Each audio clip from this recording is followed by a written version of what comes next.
آخر میں اللہ تعالیٰ قرآن کریم کا سب سے یہ وہ آیتیں ہیں جو قرآن کریم کے شجرے اور قرآن کریم کے بارے میں معلومات دینے میں سب سے جامع ہیں۔ وَإِنَّهُ لَتَنزِيلُ رَبِّ الْعَالَمِينَ۔ اگر کوئی سوال کرے کہ قرآن کریم کہاں سے آیا ہے تو اللہ جواب دے رہے ہیں وَإِنَّهُ لَتَنزِيلُ رَبِّ الْعَالَمِينَ، رب العالمین کی جانب سے قرآن کریم نازل ہوا ہے۔ پھر اللہ تعالیٰ نے خود لے کر آئے ہیں یا کوئی فرشتہ لے کر آیا ہے؟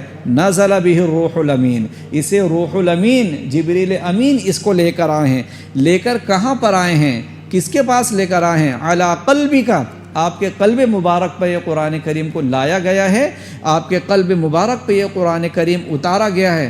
اللہ کیوں یہ قرآن کریم نازل کیا گیا ہے؟ لِتَكُونَ مِنَ الْمُنذِرِينَ، تاکہ آپ بھی جو ہیں دیگر انبیاء کی طرح اپنی قوم کو ڈرائیں۔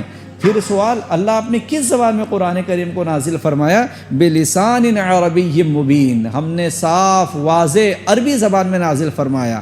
پھر سوال، اللہ یہ قرآن کریم پہلے کتابوں میں بھی نازل ہوا ہے؟ اس کے کچھ واقعات، اس کا کچھ حصہ پہلی کتابوں میں بھی ہے؟ اللہ فرما رہے جی وَإِنَّهُ لَفِي زُبُرِ الْأَوَّلِينَ، پہلے کی کتابوں میں بھی اس کے کچھ نہ کچھ حصے موجود ہیں۔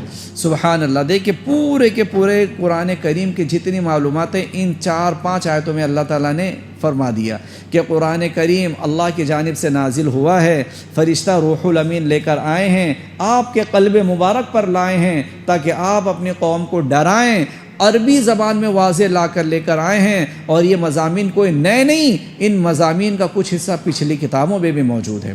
سبحان اللہ، یہ قرآن کریم کے معلومات اور قرآن کریم کی یہ کہہ سکتے ہیں ایک بایو ڈیٹا کے اعتبار سے بڑی جامع آیت ہے جو سورہ شعراء کے اندر بیان کی گئی ہے۔